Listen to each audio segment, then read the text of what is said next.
할렐루야. 수완이 한교회 성도 여러분, 지난 주말 잘 보내셨습니까? 복된 화요일 아침입니다. 오늘도 아침 묵상 말씀을 통해 은혜로운 귀한 하루가 되기를 원합니다. 오늘은 계속해서 열왕기상 7장 1절에서 22절 말씀, 어두운 그림자라는 말씀을 가지고 함께 또 은혜를 나누도록 하겠습니다.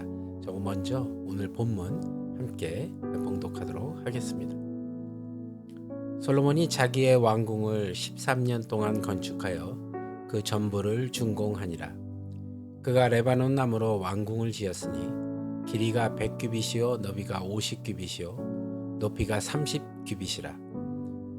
백향목 기둥이 4줄이요 기둥 위에 백향목 들보가 있으며 기둥 위에 있는 들보 45개를 백향목으로 덮었는데 들보는 한 줄에 15이요 또 창틀이 세로 줄러 있는데 창과 창이 세 층으로 서로 마주 대하였고 모든 문과 문설주를 다 큰 나무로 네모지게 만들었는데 창과 창이 세 층으로 서로 마주 대하였으며 또 기둥을 세워 주랑을 지었으니 길이가 50규빗이요 너비가 30규빗이며 또 기둥 앞에 한 주랑이 있고 또 그 앞에 기둥과 섬돌이 있으며 또 심판하기 위하여 보좌의 주랑 곧 재판하는 주랑을 짓고 온 마루를 백향목으로 덮었고 솔로몬이 거처할 왕궁은 그 주랑 뒤 다른 뜰에 있으니 그 양식이 동일하며 솔로몬이 또 그가 장가든 바로의 딸을 위하여 집을 지었는데 이 주랑과 같더라. 이 집들은 안팎을 모두 귀하고 다듬은 돌로 지었으니 크기대로 톱으로 켠 것이라. 그 초석에서 처마까지와 외면에서 큰 뜰에 이르기까지 다 그러하니 그 초석은 귀하고 큰 돌 곧 10규빗 되는 돌과 8규빗 되는 돌이라. 그 위에는 크기대로 다듬은 귀한 돌도 있고 백향목도 있으며 또 큰 뜰 주위에는 다듬은 돌 3켜와 백향목 두꺼운 판자 1켜를 놓았으니 마치 여호와의 성전 안뜰과 주랑에 놓은 것 같더라.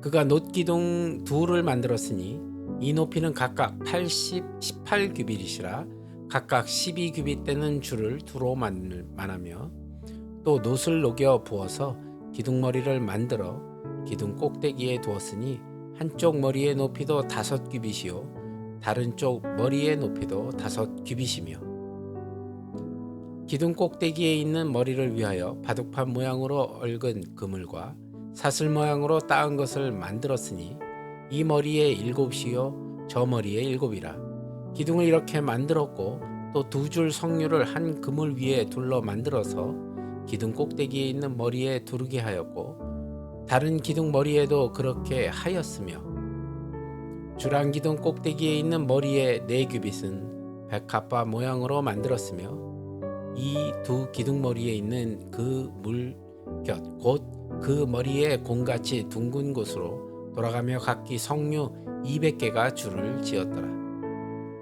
이 두 기둥을 성전의 주랑 앞에 세우되 오른쪽 기둥을 세우고 그 이름을 야긴이라 하고 왼쪽 기둥을 세우고 그 이름을 보아스라 하였으며 그 두 기둥 꼭대기에는 백합화 형상이 있더라.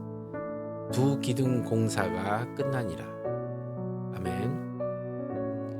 여러분 오늘 그 솔로몬의 이야기를 이렇게 읽다 보면요, 그가 하나님으로부터 정말 큰 복을 받았고요, 또 찬란한 영광을 누렸지만 그 뒤에는 아주 어두운 그림자가 드리워진 것을 느낄 수 있었습니다. 성전 건축에 대한 설명을 잠깐 멈추고 이제 왕궁 건축을 설명하는 오늘 본문부터는 왕으로서 누리는 어떤 솔로몬의 영광이 하나님의 영광보다 오히려 더 커지며 우려스러운 점이 하나씩 나타난 것을 볼 수가 있었습니다. 저희들이 함께 묵상했던 6장까지 성전 건축에 대한 이야기를 했고요. 그래서 계속해서 성전 건축에 대한 이야기를 하다가 이제 오늘 본문인 7장부터 다시 왕궁에 대한 이야기를 하게 됩니다. 성전 건축에 대한 설명이 이어졌고 다시 그 사이에 왕궁 건축에 대한 설명이 삽입된 것이죠. 7년이 걸린 성전 건축에 비해 왕궁의 건축은 무려 13년이나 걸렸습니다. 이는 그만큼 성전보다는 왕궁의 공사가 훨씬 더 컸다는 것을 알 수 있죠. 왕궁의 높이나 아니면 넓이 이런 것은 성전에 비해서 우리가 사이즈가 나와 있지만 4배 이상이 넓습니다.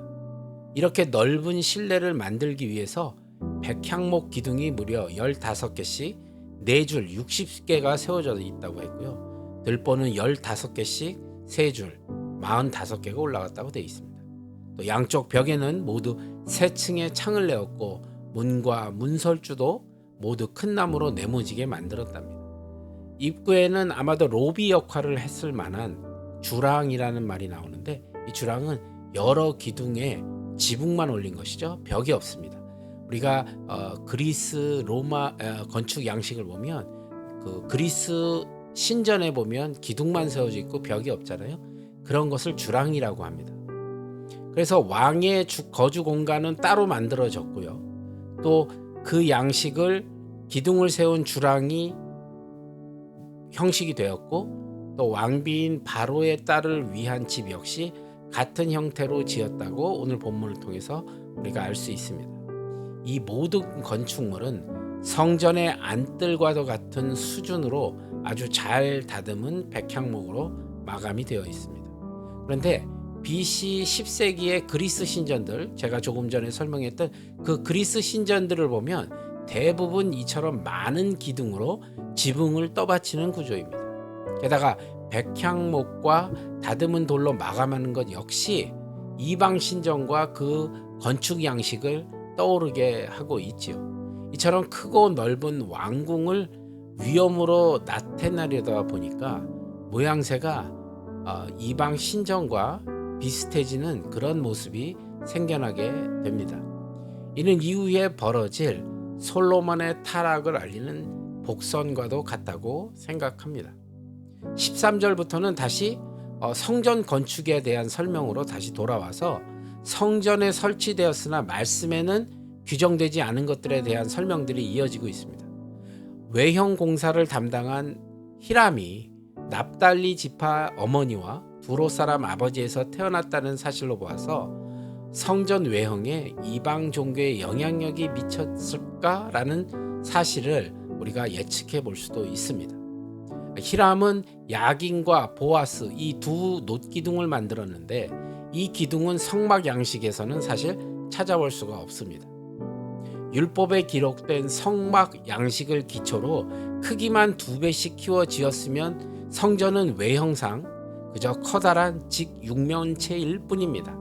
그래서 솔로몬은 히람을 시켜 밖에서 보았을 때 이 성전이 상징이 될 만한 그 주랑을 만들게 한 것으로 보입니다. 제사장이 아니면 성전 안으로 들어가지 못하므로 일반인들이 성전 뜰에서 이 놋기둥의 거대함과 아름다움에 감탄하며 위압감을 느꼈을 것입니다. 두 기둥은 당시 이방 신전들의 양식을 본뜬 것으로 보이고요. 또 만물의 형상을 새겨 만드는 것을 경계하는 율법의 정신과는 잘 어울리지 않다는 것을 우리가 알 수 있습니다. 아름답고 웅장하지만 어딘가에 그 우려스러운 점이 성전 안에 들어왔던 것입니다. 솔로몬이 하나님의 집을 지어 드렸기 때문에 오히려 그가 더 큰 집을 받았다고 이해할 수도 있겠습니다. 그러나 이후에 솔로몬이 어떻게 타락했는지를 아는 우리들은 왕궁 건축과 이 두 놋기둥에 들어진 어딘가 모르는 이 어두운 그림자를 느끼지 않을 수 없었습니다.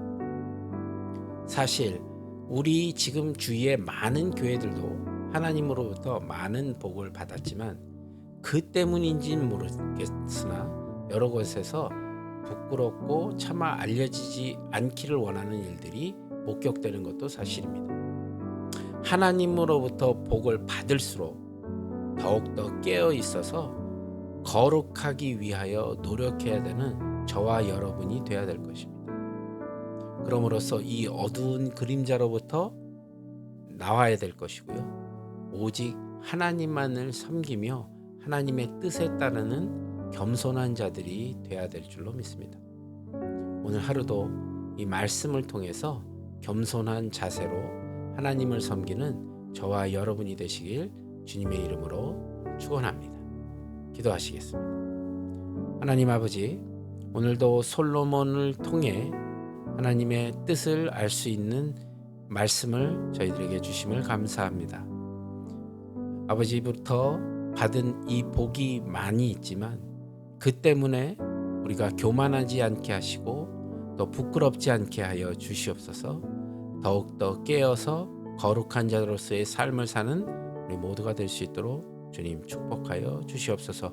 오늘도 주신 말씀을 감사드리오며 나사렛 예수 그리스도 받들어 간절히 기도드리옵나이다. 아멘. 오늘 하루도 여러분이 계신 그곳에서 승리하는 귀하고 복된 삶을 사시고요. 평안하십시오. 저는 내일 이 시간 다시 찾아뵙겠습니다. 샬롬.